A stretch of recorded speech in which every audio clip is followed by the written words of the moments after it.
there, my friends. Thank you so much for joining me for another edition of the Creator Checkup. We're here every Friday around 1 p.m. Eastern to help you thrive in your unique creator lifestyle by connecting the dots between your spiritual life and your creative life. My name is Alan C. Paul. If you're joining us on replay right now, please make sure you type in replay in the comments. I know not everybody can join us right away at 1 p.m. You might be working at this time. This is early for Pacific time. So, whatever time this finds you, I want to make sure that you're part of the conversation. That's what we do this for. We here at God and Gigs are here all about helping you to live the best creative life you can and become the creator that you were created to be. My name is Alan C. Paul. If you're new to the platform, new to the podcast, new to our YouTube channel, just thanks for joining us. Thank you for being a part of this. I am super excited. I'm going to jump right into our topic because this is something I think is going to affect all of us in one way, shape, or form at some point.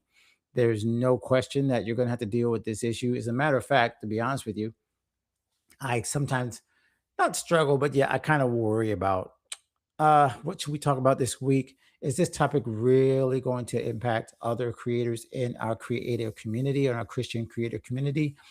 And as I started thinking about this one, is first of all, it was right where I'm at. I am dealing with this, which means it's probably not just me. But then number two, what came to mind is if you're on platforms like this, if you're sharing your creative work, most likely you have hit one of these moments. And I said, you know what? We have to talk about it. It's one thing to think about it, it's another thing to kind of fess up and say, yeah, all of us have been here. So, what I want to do is go ahead and jump in. Meanwhile, we got some immediately again, every time you go live, all the distractions and problems come in, including people calling you. So, hope I can, not sure if I can get rid of that. Not sure how. All right. So, one of those things that kind of immediately throw you off. I'll try to stay focused. If you are joining us live, make sure you comment. We can pull up your comments right here. Let me see if I can find them. We can pull up your comments right this so we can see what you have to share. We can see it. Now on LinkedIn, I'm not sure if the LinkedIn comments go through, but I will always circle back to see the LinkedIn comments as well if we cannot pull them up. But your live comments are welcome as well. Okay, let's jump in to our lineup for today. I always like to give you a quick review of what we're going to be talking about. Make sure it came up. There we go. Oh, good. We got the nice little cool slide. So we're going to talk about our reflections from Podfest. That was last Friday. If you didn't catch that, it was also our podcast episode. And we talked about how I was dealing with the feelings of perfectionism and comparison, how it actually turned out. It was an amazing conference. Would love to see some of you next year. Then we'll talk about our January workshop next week, which is super cool. One of our friends from Podfest is going to be joining us to talk about how to study your Bible better, boosting your Bible study skills so that you can be super in touch with what God is sharing with you as you share your creative work. Then we're going to get into our lab work. Got some cool tools I'm trying to use to get organized in 2026 as a creator. Can't go into it with all the foolishness and all the baggage and all the mess and all the things you can't keep up with. And it gets in the way of your creative work. So we're going to talk about something that's actually helping me do that. Then, what's a perfect creative world for you? Our consult. This is where we kind of have a conversation. And honestly, we have this in our 360 community, and it opens your brain a little bit. Like, what really do you want in a perfect creative world? Nothing is off limits. Do you even know what that looks like? So we're going to talk about that. And then finally, we'll get into the prescriptions, which is where we always share what's coming next. What do we recommend that you do next? And of course, this case, we're probably going to tell you subscribe to the 360 Creator Resource Center because that is where we're going to get you access to all of this cool information, stuff that you need to live a more effective and more fulfilling creator lifestyle. So, lately on the podcast, this is basically what I just talked about sharing what we experienced at Podfest. If you're not aware, Podfest is I'd say, the most engaged and most likely one of the largest independent podcasting communities. And when I say independent, it means that they basically focus more on the podcasts that don't have corporate backing, corporate sponsorships, people that have, the millions of followers, although some of them are super big, they're not usually in Podfest connected to some of these bigger name brands that you might have heard of. Sirius, iReal, oh, sorry, not iReal, what's the word? iHeart. So those are the kind of podcasts that sometimes get a lot more notoriety, they get a lot more fame, they get a lot more notice because they've got big bucks and big marketing plans and teams of hundreds. These are podcasts where it might be just me, might be just you, might be 5 people, 10 people, even a good size network, but really based on connection with relationship. So, all that to say, I was able to share with this group, and my talk was a little bit, made me a little bit nervous. So I would love to hear what you think about that. All you got to do if you're on YouTube here is go back one video and you will find that it's episode 370, godandgeeks.com/370 if you want to watch that and hear what we shared at Podfest. But as I just mentioned, it really was just amazing to see so many creators, Christian creators, faith focused creators, uh, business creators, lifestyle creators, doctors, dentists. There was a dentist convention for a podcast. I mean, so many cool things, and all of them were united in let's help each other get our message out. I know we're in such a competitive space, but it was so awesome to see that kind of connection. So if you want to go next year, please let me know. I'll be back in Orlando again, and I would love to see some of you guys there at Podfest. All right. Now, we also want to tell you about what's coming up next week. Next week, in our creator workshop, in our creator community, we're going to do our creator expert workshop with our friend Wendy Coop. Now, Wendy, I met at Podfest, and she is one of these amazing people that can do so many things. She talks about fitness, she talks about being able to do better money and finance systems. But what I asked her to do is come talk about Bible study because she is also a amazing, and I love that she's not a theologian, she's not a pastor. She's just someone that knows how to use the tools to study the Bible better. And she's done an entire YouTube channel on this. So I said, Wendy, you're a busy creator. You're someone that loves God, but you're not trying to like be someone's preacher or pastor. Come talk to our group. So what I love about this is that you can join us as well. And I just made this link. As a matter of fact, as you guys know, every week I have to type something live because I forget to share it. And so once again, this is what I'm typing live. So forgive me. You guys are literally watching me do this right now. Creator/workshop. I didn't even hide it. It showed it immediately as I was trying to do it. So that's where you go if you want to get a individual ticket to this workshop. However, it's so much easier for you to go to godandgeeks.com/CRC or godandgeeks.com/membership. Same place, just slightly easier to get there. And you can jump in. Now, $10 gets you into the workshop. Just $7 more is an upgrade, and you get all of the workshops, including membership in our app. So I would say much better to spend 17 and get all of the stuff to spend 10 one time and not get, as much value as you could. All right, let's see who's here, by the way. Nice. Get to see Manuel in the building. Very cool. Thank you for joining us, Manuel. And I would love for you to join us in the workshop next week. You have access because you are already a member of the CRC. You're already a member of the Creator Resource Center. So that's super cool. I hope you will enjoy that. And thanks for joining us today. Since we're talking about the Bible, quick note, our Bible YouVersion apps, our YouVersion reading plan that's on the YouVersion app. Let me say that right. Now, I'm so happy because we have had our third plan, the one that you see first, Creator's Purpose, now has over 1,000 completions. I am so happy about this because it proves that people actually are reading, are finishing, are looking through the Bible through the lens of the Creator and how we can be better creators. Y'all forgive me. I feel like I'm losing my voice. Haven't been podcasting, and I was talking a lot last week, I guess. So the Creator's Authority also has over 1,000 completions. The Creator's Timing also has over 1,000 completions. So that's just a God thing right there. So grateful for you guys that are watching. We're going to work on more plans coming up very soon. Hopefully we'll get them out by February or March. And so please make sure you check those out. And if you want to read any of those, you can always go to godandgeeks.com/u version. Okay. That's where you can find all of those, or just look in your Bible app and you can find all of those there. All right. Think we're almost done with our news and notes, but I want to make sure I shout out our creators of our 360 community. All of you guys, we've been having a blast over in the membership, praying for each other. This is our own app. This is not a Facebook group. This is where we get to hang out, connect, grow, and encourage each other. We have two ways to do that. You can do that in our Creator Resource Center, which I mentioned, or you can join our Gold Mastermind membership, which includes at least 1 to 2 monthly coaching sessions with the group, with me live. We break down everything you need to go over. We figure out what you need to do next. We give you the tools, the strategies directly to you, and we don't let anything get in our way of making sure that you are growing as a thriving Christian creator. So that's the Gold membership.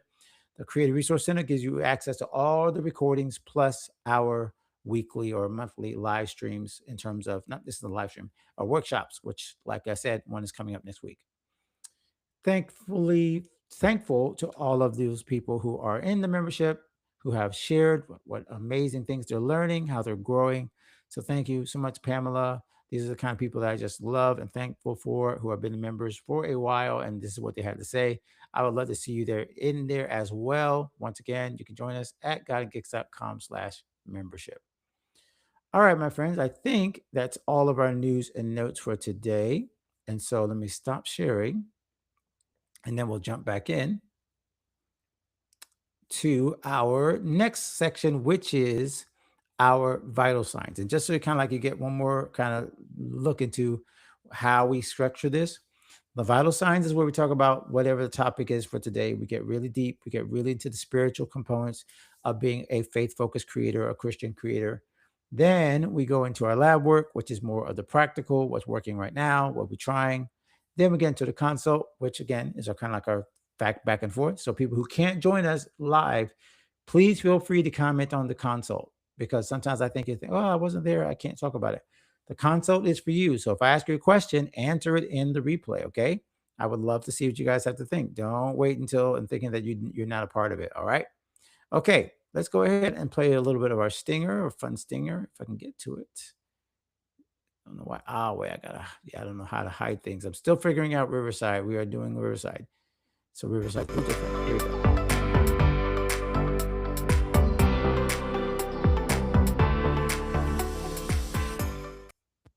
All right, now let's get back into our screen. And let's talk about pivoting.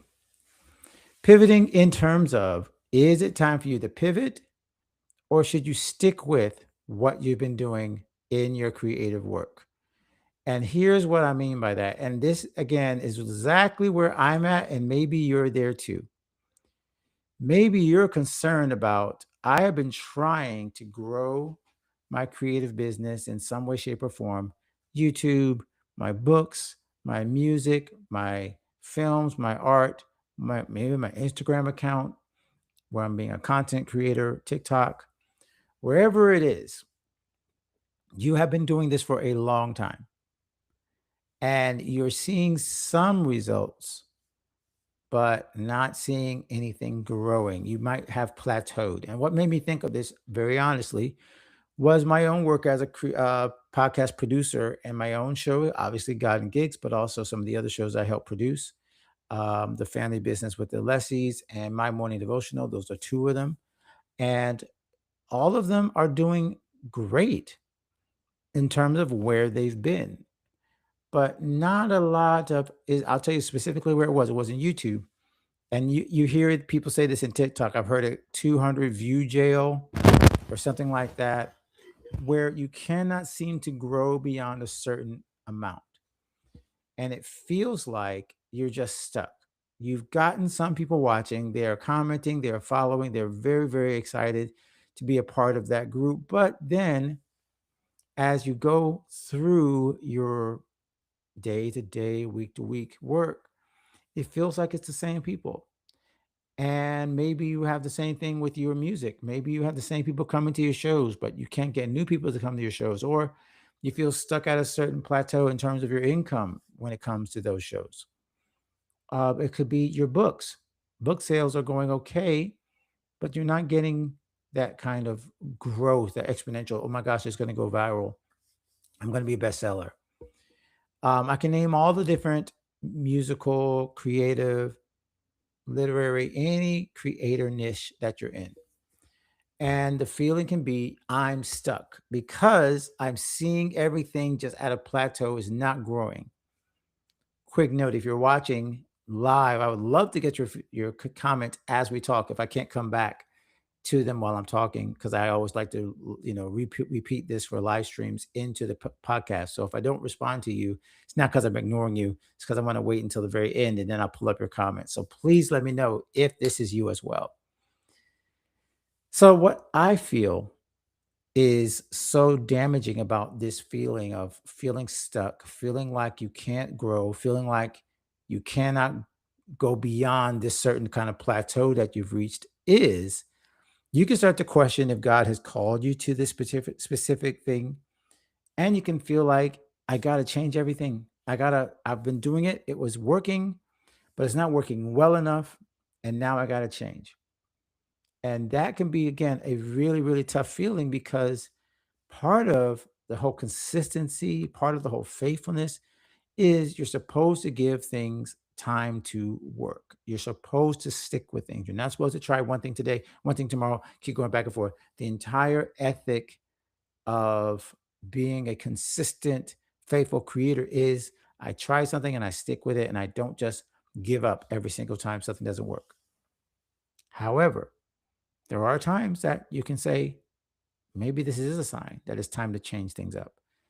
I can tell you honestly, a very perfect example of this is this very live stream where I felt like people aren't really able to come at 1 p.m. Sometimes there aren't that many comments. Maybe I see them that they watch live later or watch the replay, but they don't watch live. And again, the struggle can be, well, maybe God is telling me, and I did ask this question, maybe it's time to change things up. Maybe live streams aren't what I'm supposed to do. I've been faithful with it. I showed up even when no one else showed up, but maybe it's time to change tactics. And I can think of so many other things. Podcasting, obviously. I can think of music where it didn't feel like the set list was working. So it's like, should we change all the songs? Should we change our genre? Should we? Is it not feeling right to the crowd? Like every single time there is a lack of response, you can go through that same question period of questioning, season of confusion, season of doubt. Well, you're not sure if this is the way things are supposed to work out, and should you stick with the current strategy? So I'm going to try to give you just not an expert opinion because I definitely still deal with this, but I will try to give you some perspective in the way of how to think about this, not which one you should do, because there's some cases where you should pivot, some cases where you should stick with it. So how do you decide? That's what I'm going to share in terms of how I decide. Again, maybe something else works for you, but this is what I would share with you. One is that there is clearly a place where faithfulness and consistency is rewarded, oftentimes when there is the least amount of feedback, the least amount of clear direction is when people are rewarded for sticking with it. So the first thing to say is, have you stuck with it long enough to even know if people will give it a chance? Will it grow? So many times we put an artificial timeline on the growth. We write a couple of songs, we post a couple of videos, we share a couple of thoughts on YouTube, and we see the zeros or the ones or nobody's responding or commenting. And that's where you say to yourself, okay, I guess God isn't in this. This is not what I'm supposed to do. And let's be honest, you cannot be sure about that after just one or two or three or maybe even 10 attempts. Now, this is not telling you that you have to try something forever, but it is a reminder that if you don't give your attempt, your new project, your creator idea, some time to possibly grow, and you're immediately making the decision to cut it off, you'll never know if it would have grown if it was something you should have been more consistent with. I was listening as I was preparing for this live stream to a podcast talking about pivots for brands like Blockbuster. And some of you are not even know what Blockbuster is, but there was a issue with Blockbuster trying out streaming. People think that Blockbuster was run out of the road by Netflix because Blockbuster did not want to change from their VCR and their tapes and their DVDs and things like that, where it was physical. And then Netflix came along, and now, of course, we all know Netflix is a huge thing, and no one even knows what Blockbuster is. But even in this podcast episode that I just listened to, they mentioned that Blockbuster actually was considering streaming. They were considering sticking their feet into the delivery of, movies and things like that. The problem was they were too early. The problem was that they didn't stick with it long enough to see if this wasn't, they didn't want to spend the money.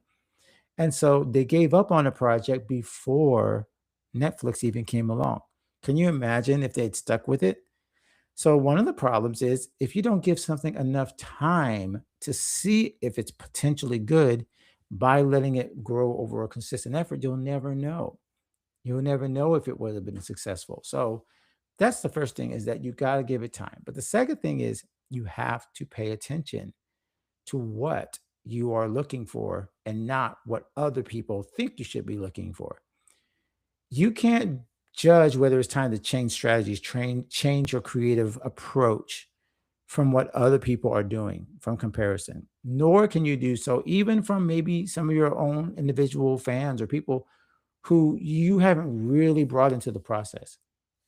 A great example would be music, right? If I'm writing songs and the first thing I think is, oh, well, this is not going to be a hit song because it's not going to go well on radio. Well, am I trying to promote it to radio? Is it a radio song, or should I be paying more attention to the jazz and the R&B and the soul, musicians that are around me that might be able to give me better feedback? Are they the ones I should be listening to, or should I be listening to the top 40 people? Well, clearly the top 40 people don't know if I should stick with this. They'll tell me give it up right away because it's not what they're trying to do.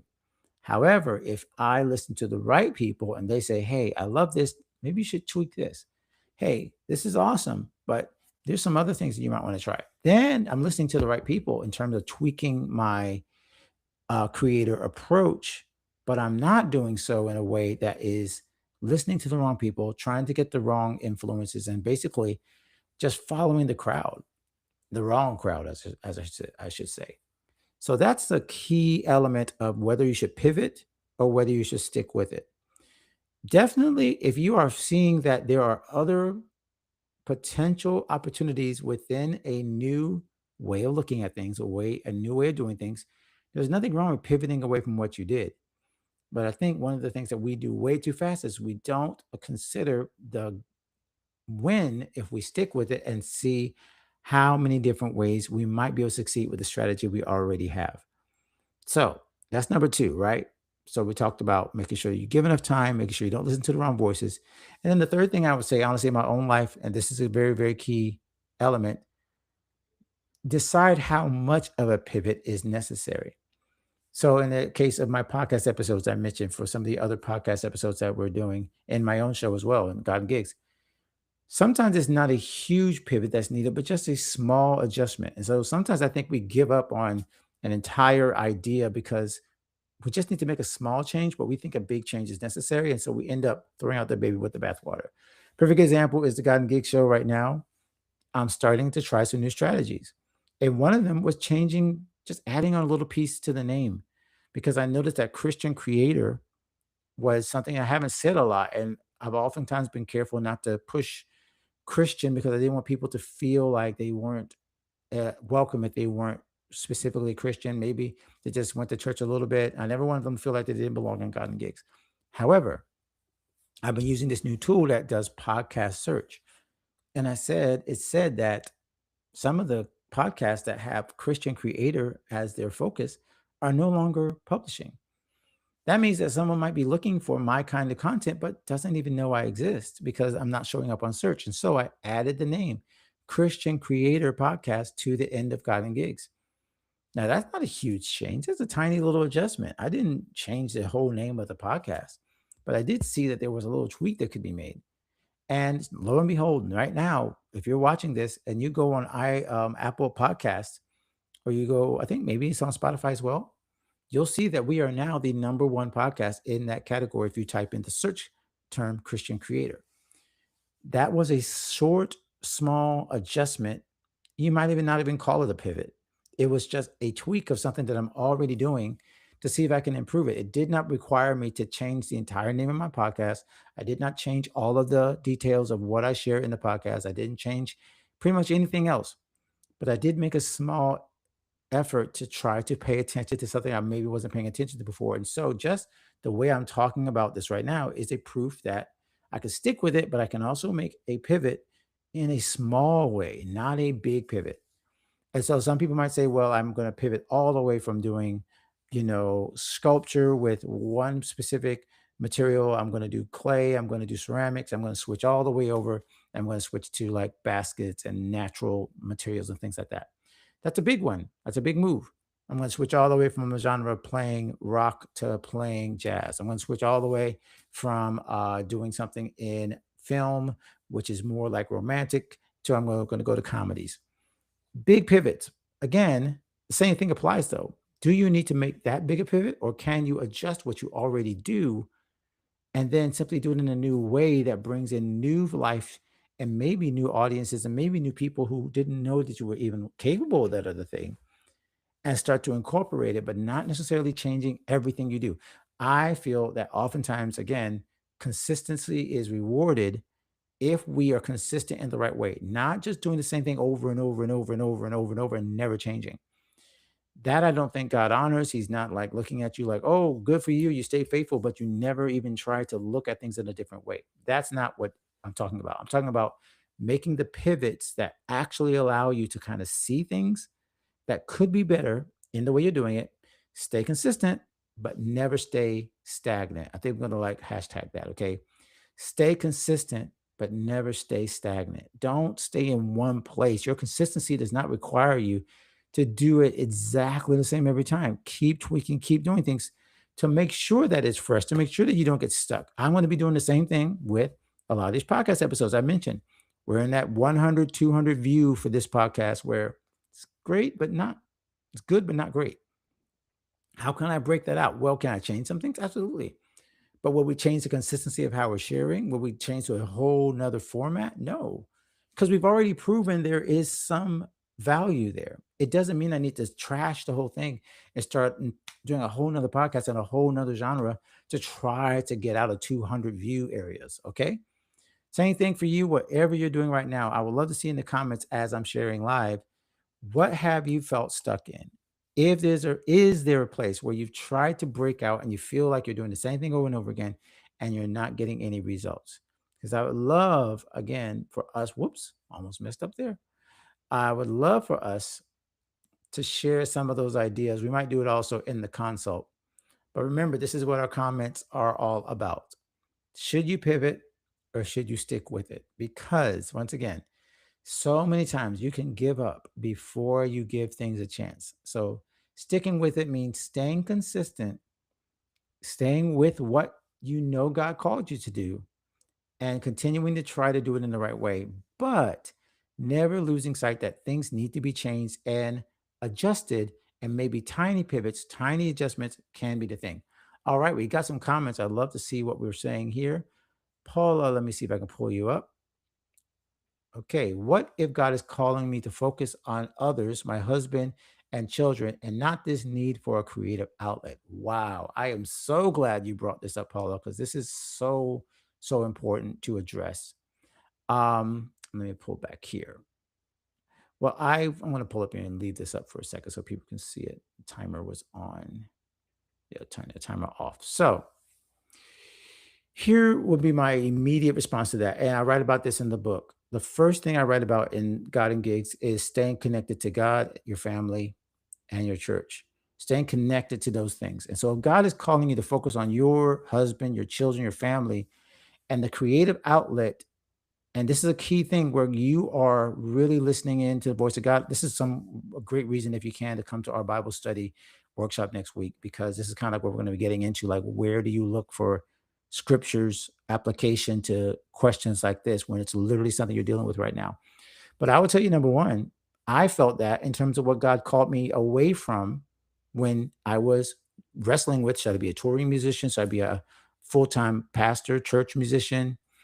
And God clearly told me, in my way of looking at it, was there was a certain area that I would be creatively used and creatively able to use, but there were other areas that I would not be. And I have some people right now in the God Gives community, which I would call it a creator Sabbath. I don't think God takes away your gift, because he says the gifts and calling of God are without repentance. So he doesn't regret giving you a creative idea, bent, passion. However, there are seasons. Ecclesiastes says, for everything there is a season and a time for every purpose under heaven. So therefore, there can be a season where you lay down the paintbrushes, lay down the YouTube camera, lay down all of that stuff to be faithful and focused on what God has called you to without changing the identity and the ability that you gave. There might be things that God is pouring into you, even as you serve in your family, serve in these other areas, that will fuel your creative work in the future, which does not mean, again, that he turned off the creative outlet. He may just redirect it. He may just allow you to kind of, settle back. Again, as I mentioned this, if it's a creative Sabbath, you could do the exact same thing where I'm going to try this out for 60 days. I'm going to try not posting for 60 days, not creating for 60 days, listening to God, praying about it, not making the huge decision. I'm going to throw away everything all forever. But just for this period of time, I'm going to set this down. I'm going to see if God is calling me more toward this area of my life to make sure that I am focused and grounded. Because as I mentioned in the book, if you're not grounded in your family and your relationships, then all the creative things is like, where the Bible says, what does it profit a man to gain the whole world and lose his soul? What does it profit you to be a amazingly a gifted and, successful creator and lose your family? So this means a lot to me. I'm so glad you were willing to share that question with me, because that is exactly where many creators find themselves. And many inside the God and Gigs 360 community have said the exact same thing. I'm not currently producing work. Should I even be here? And my immediate response is yes.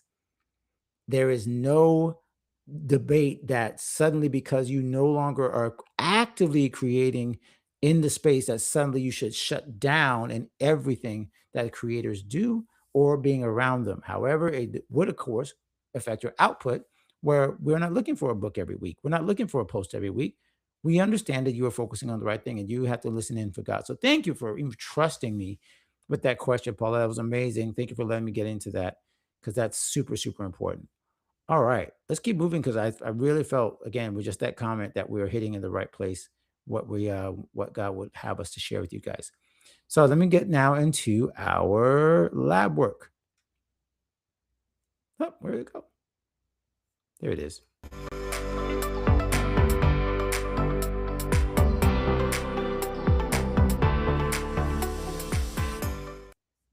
All right. So now, when the lab work, I always try to pull up something that is a current situation that we're dealing with, something that's like everybody's facing and I'm facing too. So I can kind of talk with you honestly about it. So getting organized is not my forte. Let's just be straight up about it. Okay. I struggle, like right now. If you look at my desk, I've got business cards all over the place that I have not organized from Podfest. Still got some letters and things that I got to organize. And where I'm going to go right now is going to be kind of curious that you're going to be interested. I go here, but I'm going to talk about email for a second. Why? Because it's tax season, y'all. Here come the 1099s and here come the W-9s and all this other stuff. And I'm getting emails left and right. And let me tell you very, very, very transparently, if I don't keep up with this, like there's going to be some big issues in my financial world. I cannot afford to miss an email from my accountant, from my tax preparer. I can't afford it. There are too many things that are in the air that could be very, very bad if I don't respond in time, right? So my email and my life outside of just being a creator, and then of course there are some of you that have emailed me where I haven't got back to you in like a month, and I feel horrible, but it's because the email was out of control. So as a creator, it's not something you like think about, but it's also super important, because when you think about it, all your business goes through one of two things, right? Your phone, text, email. Pretty much it. Your contacts, right? Everything else is social media, and that's not always the best way to connect with people. So I'm going to share a couple of things that I'm trying right now. Now, some of you, I think Paula, you're also into Bootstrap creators. So some of these tools you may have heard about, but I am trying them out now, literally myself, because I did not want to try them unless I was sure that I wanted to use it. And so I'm going to tell you about it because I've been using it for the last 2 weeks. And I'm ready to say, yes, it's a good idea to use it. And so the name of it is SaneBox. So again, some of you who are in um, Bootstrap creators, you have heard of SaneBox because Lashonda has talked about SaneBox. But I wasn't feeling it at first. Number one, I was like, why am I even dealing with email? That's something that, again, creator, pianist, I'm like, I don't want to deal with the email, organizer. Number two was even when I got it, and I'm being very straight up with you, the first time I didn't even know what to do with it. I didn't know where to start. I didn't try to use it. I was like, this is a lot. It's another tool I have to pay for. I don't want to get it. So I basically gave up on it. Well, they reached back out to me and said, hey, would you like to promote it? I was like, okay, I can't promote anything that I don't use. So this time I'm going to really, really, really try to use it correctly. Y'all, now that I'm like finally like actually giving it the time it deserves, my email inbox was one of those thousands upon thousands, tens of thousands of emails. I hate to say this out loud because some of y'all are grimacing right now, but I was one of those 10,000 unread, just letting it pile up people. Do y'all know that I got my email down my inbox down to what I guess they call inbox zero? How? I don't know how I did that except through same. So let me show you kind of what it looks like. And so again, this is my first time actually sharing this with you guys, but you can see here that there is a dashboard, there's tools. I can see I'm still on the free plan for now for another couple of days. And then over here, this is the cool thing I thought was really, really, really like helpful. Number one was the deep clean. When I got to the deep clean, y'all, I was like, oh my gosh, I can actually go in here and get rid of emails from years and years and years and years and years that I no longer need, right? Y'all, you see that? I'm almost embarrassed again, but 31,000 emails that I had to get rid of. I am embarrassed, but I'm also like, look at me. I did it. All right. 31,000 emails that I got rid of. And then the other cool thing that I'll show you real quick that I really think is a really awesome thing that I didn't realize I could use and that would be very helpful for me to find, again, the things that I really need to find when clients reach out to me, when musicians reach out to me, when other podcasters reach out to me are these folders. So they give you folders like Sane Later, Sane News, Black Holes, where you can put things so it won't be found. But then I was like, what about the events? This one got me a lot. Anybody that gets booked a lot, like you have to remember your calendar events. You got to remember it for me when a musical event's coming up. And you don't want to forget when you get these notifications. Well, I was able to create a folder. I just call it Sane Events. I customized it. So now every time I put something in this folder, it now is starting to understand, and the AI part is training it to say, oh, he's got an event. This he's going to need to know about this. Put it in this folder. And the same thing with money. I just mentioned the taxes that I'm trying to make sure I don't lose track of. You put it in this folder, and automatically, it's now I know when I have something that pops up in terms of money. Now, normally in YouTube, not YouTube, in Gmail, you have to set up those filters. Here's the cool thing that I realized that was like, this is worth it.